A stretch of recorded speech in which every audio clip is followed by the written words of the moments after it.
Hello everybody, it's the Painting Dad here, and today we're going to be talking about Thousand Suns in 3rd edition, and we are on part 4, the core psychic disciplines. We're going to do a run through of all the core psychic disciplines, talk about them, talk about some uses, and have some fun. So first, some general reminders, some general information about psychic powers. The disciplines are found on page 340 to 347 of the core rulebook. So we'll find all the rules for the actual disciplines. The psychic ability rules are in a different part of the rulebook. We talked about that in the last video. Every discipline gains a trait and 3 benefits. So you'll notice that there's a trait and 3. The trait is just the discipline, basically the name of the discipline, and then your benefits, we'll talk about each of these. For most of you watching this video, you'll have the option to take a librarian consul. Those librarians can choose 2 disciplines. All right, you have to pay points for each one, but you can choose 2 disciplines. So that's important with figuring out combos and stuff and how you want your librarian to act in a game. So a couple things to remember. First, the differences between psychic weapons, psychic powers, and reactions. We talked about this in the last video, so those are 3 different abilities that your psyker can have. Also remember 1 power per unit per turn. So you can be loaded down with 4 different psychic powers, but you can only use 1 per turn. And this means that reactions and powers, or powers and reactions, combo really well, because you can use reaction in your opponent's turn, use your power in your turn. So just something to keep in mind of with like general kind of synergies is that you can use a power and a reaction every turn. Biomancy is our first discipline. So you'll notice Biomancy has a trait. You do actually get the Biomancer trait, but the special ability, I guess I called them traits here. The ability all Biomancers get is Impact Strength. So when you charge, your model is +1 Strength. First power is Biomantic Slam, and this is a psychic weapon that is a melee weapon. And so real quick, the stats of the weapon: it's initiative modifier -3, 1 attack modifier, strength modifier is 12, AP 2, damage 2, and its special rules are Armor Bane and Force Damage. So this weapon is only a single attack. So that's something to keep in mind. It's not your base attacks, it is only 1 attack that you make with this weapon. So it is risky to use this weapon as opposed to something else. But with its high strength, it can actually go into vehicles really well, being strength 12 and armor bane. I mean, you're pinning a Land Raider on a 2 in melee. And remember, you're also hitting rear armor on vehicles, so it's an auto pin on things like Predators and Rhinos and those kind of lighter tanks. You just auto pin. If you do want to use force, it's force damage, which would get the damage of the weapon up to 4. That's a big hit from a strength 12 weapon in melee, but force is risky. And this is something we talked about in the last video, just how risky force is. A 1 in 6 chance of just killing half your squad that he's with, killing the psyker, or putting all your minis down to initiative 1. It is kind of like a super power fist. That's kind of how I think about it. It's just a better power fist with less attacks. It does also work well against dreadnoughts. Can be a potential target, just doing 4 damage to a dreadnought if you get the force off. And also remember, you don't need to check to just use the base weapon. You're checking for force. So there's no willpower check needed to use this weapon. So combos well with maybe twin lightning claws, and then you run into a threat that your lightning claws can't scratch, you throw Biomantic Slam at it. The second power is Biomantic Rage, and this is a power and it's a blessing. It triggers during your active player, your step 4 of your charge, before volley attacks are made. So this is after setup moves, but before volley attacks. So plan accordingly.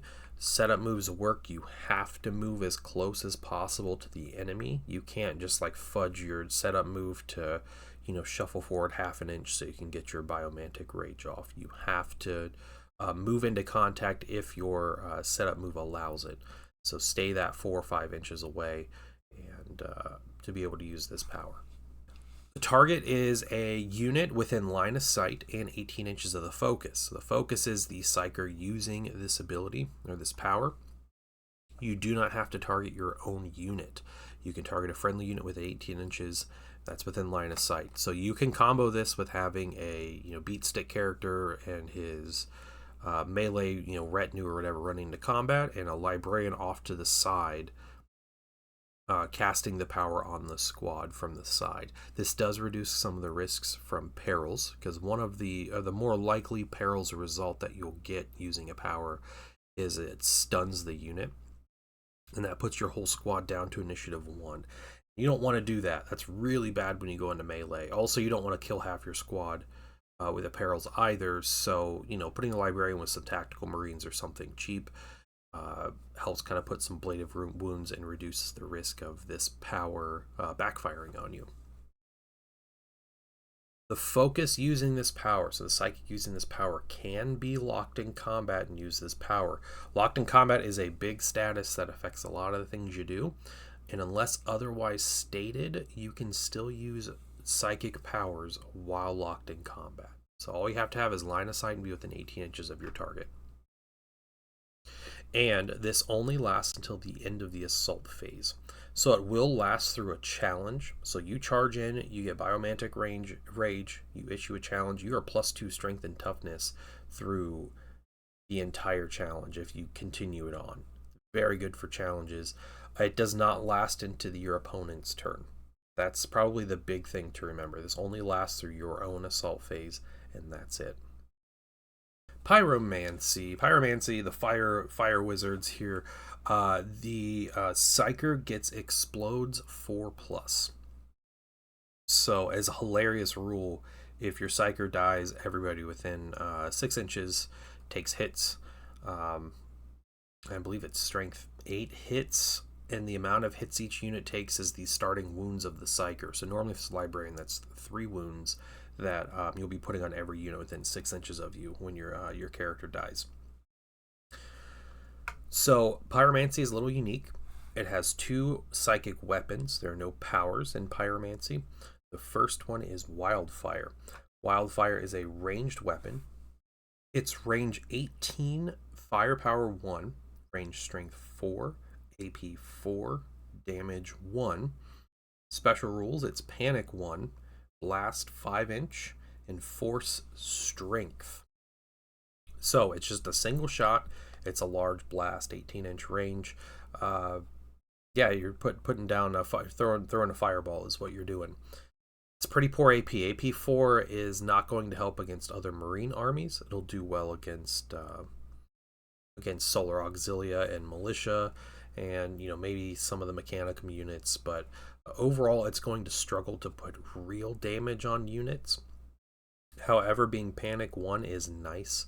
It does put down the panic. All you have to do is roll to wound. You have to inflict a wound, not an unsaved wound with panic. It's really important to remember. It's not like 2nd edition. This is just you have to inflict the wound. So you roll. Your roll was successful to wound the enemy past their armor save. They still put the panic 1 token on. They still have to test for it. Force strength can be nice, and I imagine going from strength 4 to strength 8 can be good.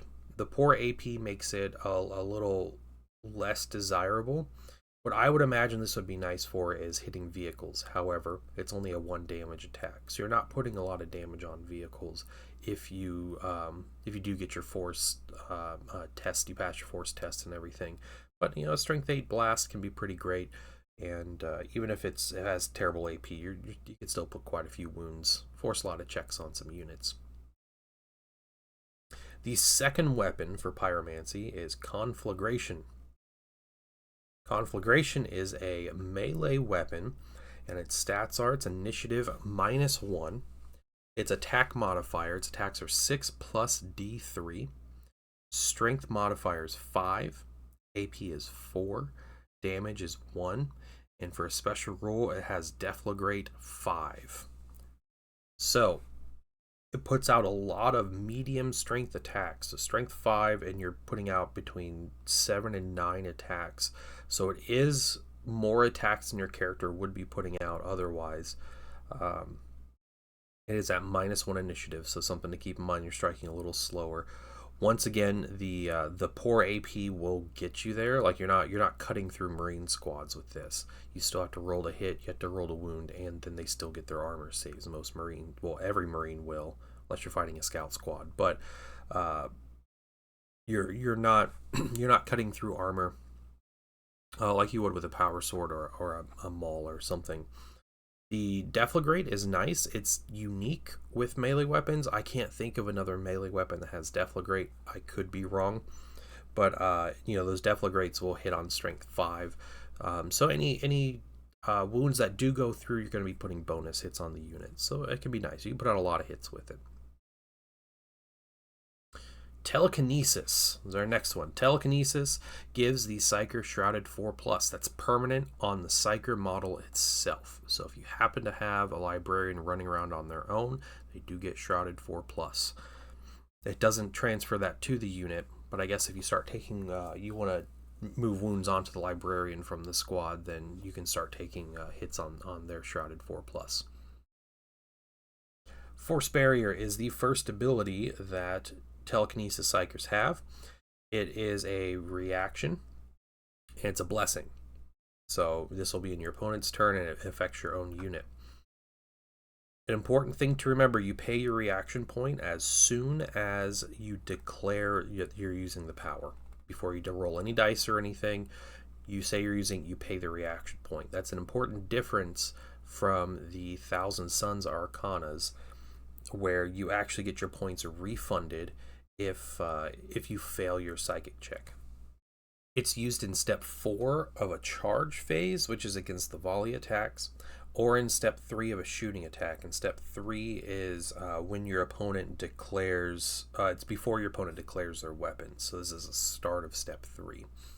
So it's you have to choose this before your opponent chooses weapons. So if they choose something that maybe you didn't need the shroud against, I don't know what that would be, but you don't have the option of waiting longer to decide. It only targets the focuses unit, so you can't target other units with this reaction. Putting the force field up over your own squad, and that's it. It does last until the end of the sub phase. That's really important. So you put this force field up, you put your force barrier up, and it's there until the end of, we'll say, the attack sub phase and the shooting phase. So every other unit that shoots at this same squad, you have a 3+ shroud, because that's what the unit gets, is a 3+ shroud. Very strong to just have a 3+ damage mitigation on the squad. So the shroud only works against shooting attacks. That's important to remember. In the assault phase, like the charge phase that we have going on, you'll use this ability. It only works against the volleys. Once the melee happens, you don't get your shroud. So that is an important fact to remember. So it does last the whole sub phase, but even if it lasted through the assault phase, it wouldn't matter in melee. The second ability Telekinesis Psykers get is Immovable Force. This is a ranged weapon. Its range is 18, its firepower is 3, range strength of 6, AP of 4, damage 1, and its special rules are pinning 2 and force firepower.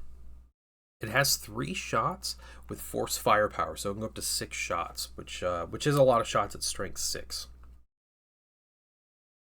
The strength 6 on this makes pinning 2 really easy to trigger, because pinning only needs to inflict a wound to put the potential test, to put the test on the unit, to put the token on the unit. So they don't have to fail, even though it's only AP 4. The purpose of Immovable Force is to pin units in place. So strength 6, 3 shots is normally good enough if you're really worried that you won't cause a single wound with 3 shots. Risking the force check is something you can do. That is very risky, but this is just kind of a free way to put pinning 2 on an enemy unit. And remember, you only need to inflict a wound, not an unsaved wound, for this to work. All right, Divination. Divination's a really unique discipline here. Your Psyker gets Duelist Edge 2. That means in a challenge, when your Psyker, with their focus roll, they get +2 to their focus roll. So it's just an easy +2. It's like having 10 models cheering on your guy in a challenge, or +2 initiative in a challenge. That's what this does. Very strong, and you'll find this Divination ends up being really good for challenges. Your first ability is Every Strike Unseen. This is a very unique power. It is a gambit. So it's the only psychic ability that's a gambit, I think, in the rules right now. So you select it like a normal gambit. Any other time when you're doing the kind of gambit selecting step of a challenge, you make a willpower check. If it's successful, you hit your target on a 2+, which is insane. Hitting your target on a 2+ is wild, especially when you have Duelist Edge 2. You're already at +2 on your focus roll, so there's a higher chance of you going first. I don't think there are many challenges where one character is going to be hitting another on a 2+, unless it's like a maybe a militia commander fighting a Primarch. That might happen. So being able to hit your target on 2+ is really strong. An important thing about this is there's no perils of the warp. If you fail, it doesn't go off, but rolling doubles doesn't hurt you at all. So you don't have to worry about perils of the warp. It's a very, very good gambit. Possibly one of the best gambits in the game. The second ability Divination Psykers have is Foresight's Blessing. This is a power, and it's a blessing power. If you didn't gather that already, this happens in step 4 of a shooting attack, and specifically the it's just at step 4. Okay, so that's when you choose it. This is after you declare weapons. The target has to be in line of sight and 18 inches of the focus. That's the Psyker using the power, so it doesn't have to target your own squad. That means it can target vehicles. It's one of the few powers that can actually target vehicles as far as blessings and curses go. So that's something to remember about Divination, about Foresight's Blessing, is that you can target vehicles, and this power does give precision 5+. So it can be very strong with sniping out unique characters, especially with vehicles. It becomes ridiculous, the combos where you can one-shot warlords or Primarchs or things like that with a little bit of luck. So it's a strong ability. All right, Telepathy. Telepathy, the thing your Psyker gets, the trait your Psyker gets is Fear 1. So every enemy unit within 12 inches of your Psyker is -1 to all of their leadership stats. Very important. Very strong ability here already. Your first power is Mind Burst. Mind Burst is a power, and it is a curse. It's used during your movement phase before your Psyker, the focus, moves. That's important. This is not any point during your movement phase. It's before you move. All right, and this comes into play a little later, but it happens before you move. Your target has to be in line of sight in 18 inches. Cannot be locked in combat. So you have to pick a unit that's not in combat, and you cannot target vehicles with this. If it's successful, it does 3 things. First, it removes all statuses from the unit if they have it. Next, the target unit makes a fallback move. So they immediately move d6 inches plus their initiative. They move that back toward their table edge in their deployment zone. And then they take a leadership check. If they fail, they gain the routed status. So you can see some utility with this where who cares if they pass or fail the leadership check? Who cares if they have statuses on them already that get removed? Like, both of those can kind of, negligible. You just straight up move a unit. And it could be a little, could be 4 or 5 inches, it could be 10 inches, but you're moving enemy units in your turn. That's very, very important and could be very strong. Something to remember though, curses are difficult to trigger. Fear 1 definitely helps that if you're close enough, but it has to be the start of your movement phase. So if the enemy's staying within 12 inches of your psyker, your telepathy psyker, then you'll get the -1 on their check, because they make the willpower check for the manifestation of the curse. But it's a great ability just for the fact that you can move an enemy unit in your own turn. And importantly, your focus may not move after declaring to use this power. Whether they pass or fail their manifestation, they cannot move when they, at that point. You say, I'm going to use Mind Burst, your movement's done at that point. So you have to use it wisely, and remember that you can't move after using it. Or before using it, rather. The next ability that Telepathy Psykers have is Cursed Whispers. Cursed Whispers is a ranged weapon. Its stats are range 18, firepower 2d6, range strength 3, AP dash, damage 1, and its special rule is the stun dash rule. Modifiers on the stun there. It's potentially a lot of shots. This one's swingy. 2d6 could give you 2 shots, could give you 12 shots. On average, it's going to be around 7 shots you get from this, which is great. The stun rule only requires hits to trigger. That's important. Now, stun is kind of the worst of the stats to put on, the statuses to put on a unit. But as long as you hit, which if you're a librarian, you have a ballistic skill 5 character, so you're most likely going to hit regardless of how much firepower you roll up. But to put the status on the unit only requires a hit. Otherwise, this power isn't like it's not going to be killing models. Strength 3, no AP, like it's low chance of actually killing an enemy unit. It's there for a free stun test on an enemy unit. Our final psychic discipline in the core book is Thaumaturgy. Thaumaturgy gives the Psyker Hatred Psykers. That is +1 to wound in melee against other Psykers. Their first power is it's actually a reaction, and it's a blessing. So it's on your own unit, and this one's pretty crazy. It happens at the start of step 11 of the shooting phase. That's when you would pull dead models off out of your unit after an enemy unit has shot them. You pay your reaction point when you declare the using the power, so before any manifestation check is made. You have to target your own unit. You have to target the focus's own unit, your Psyker's own unit. If it's successful, you choose one model, you roll a die.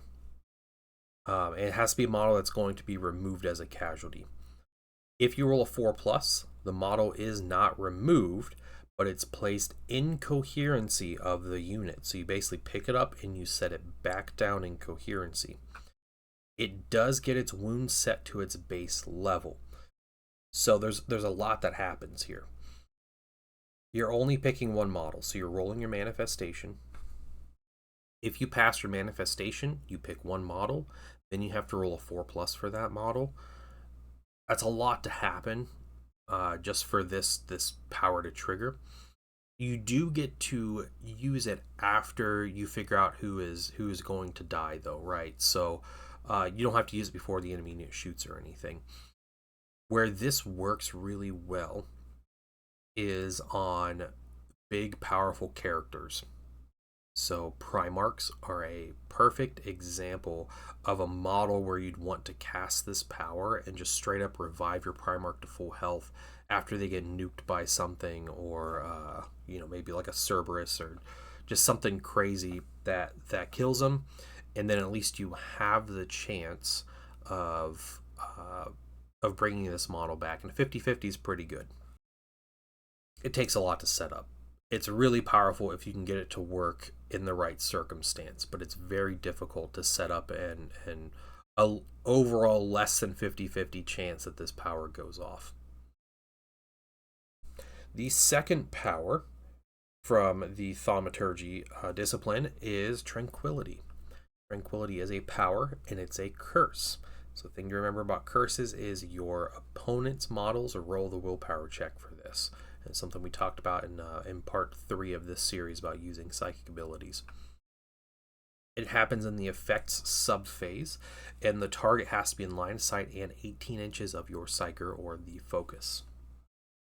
It does last until the start of your next turn, so that's really important. And what this ability does is when you target an enemy's psyker, if it's successful, they suffer -2 to their willpower characteristics when they try to manifest a power or reaction. And also, their psychic weapons are now -1 strength, so it's a debuff on other psykers. It's an okay ability. I always figured this would be good if you're facing off against a lot of Thousand Sons opponents, or if your opponents, or in general your group, everybody's taking a psyker. This power shows some use, and Tranquility and the Hatred Psykers kind of works well with that against other Psykers. Otherwise, Resurrection's pretty decent for, big powerful Primarchs and big Warlords and stuff that you want to keep alive. Yeah, this power, Tranquility, to me, it's very, very situational. It doesn't seem great. I feel like it can make a difference in a close game where, someone's Psyker keeps getting their Biomantic Rage power off or something, and you just decide you want to shut that down. -2 to willpower checks. It brings something from an almost guarantee on a Librarian at leadership, or willpower 9, to a 50-50 at leadership 7, a little over 50%. So they still are more favored to pass the power, but the odds become a lot worse. I wanted to just talk about some kind of notes from someone who plays Thousand Sons and has been playing Thousand Sons for years at this point. Just some of my observations about the core psychic disciplines. First of all, some of these powers are awesome. Biomantic Rage, Mind Burst, Foresight's Blessing, great powers that have a lot of great uses that seriously buff squads or can really hurt your opponent. They add unique utility to your army, so all the psychic powers, they take a unit's roll and they transform it or add to it, and they really help you kind of think outside the box with your tactics for your units. Perils of the Warp is a constant threat. You can never underestimate how bad Perils of the Warp can be for your units. Putting a status on your squad stops them from scoring objectives, makes them initiative 1. The Warp Rupture perils, result can potentially just kill half your squad or your Librarian or, a lot of stuff. So it's very dangerous. Perils is a very serious thing. I feel these abilities are very risky compared to the Arcanas. That's the Thousand Sons unique disciplines. I don't think many people would argue that the Thousand Sons Arcanas are way less risky to use than the core abilities. And another difference between the core disciplines and the Arcanas are the timing on when you pay your reaction points. The reactions for the Thousand Sons Arcanas, you don't pay your reaction point. I guess you pay at the beginning, but you're refunded if you fail the willpower check. These ones you pay when you declare you're using the power. That's a very important difference that's there, and it means that the core powers are even more of a risk to use because you're giving up the point whether you pass the test or not. As a Thousand Sons player, I would bring a Librarian only if I had a very specific role in mind. I think if I were bringing Magnus, I would bring a Librarian next to him just to give the extra option to put Biomantic Rage on him, or to help him with, I don't know, Thaumaturgy or something like that. So I would try to find some support piece for a larger piece in my army. Otherwise, the Arcanas are great. The Arcanas, in my opinion, are just as good as any of these disciplines. They have different roles, but the fact that they're a lot less risky, the perils on Prospering Arcanas are not negligible, but they're very unserious compared to the core Perils of the Warp. So I'm more than happy to bring Arcanas over the core discipline powers almost every time as a Thousand Sons player. All right, some final thoughts from these psychic disciplines here. First, make sure you're picking the role for your psyker before you're choosing your disciplines. So the disciplines are very specific in how they work, and remember you can choose 2, but this is something you do in the army creation step. All right, you're not doing this when you start a game, you're doing this as you're building your army. Biomancy, Pyromancy, and Telepathy are all great for like a melee bruiser character. You want to get that bonus strength and toughness, you want to explode in melee. Tier 1 from Telepathy, all of these are really good for a character that wants to be up close to the enemy and causing damage. So those 3 are all great on kind of the melee bruiser librarians. Telepathy is just awesome in general because you manipulate your opponent's army.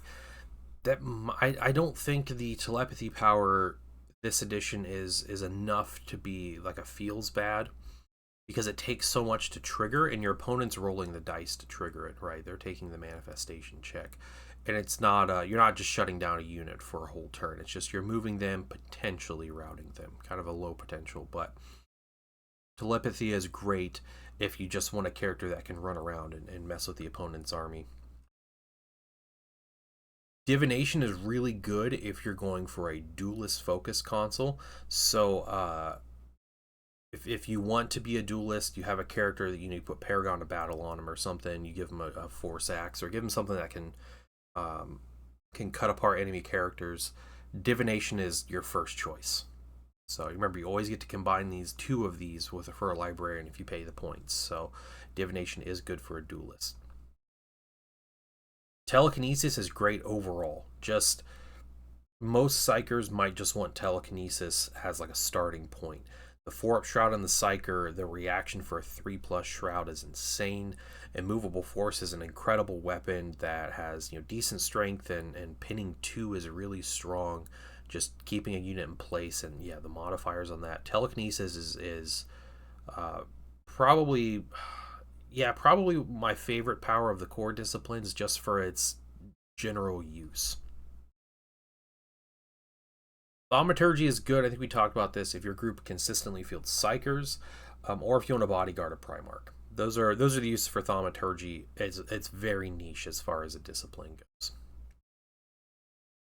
All right, last thing we're gonna do, we're gonna talk about. I'll show you guys some of my army photos here. I told you guys I would show off some photos of my Thousand Sons in each of these videos. So today we're gonna show off my Legion Xiphon.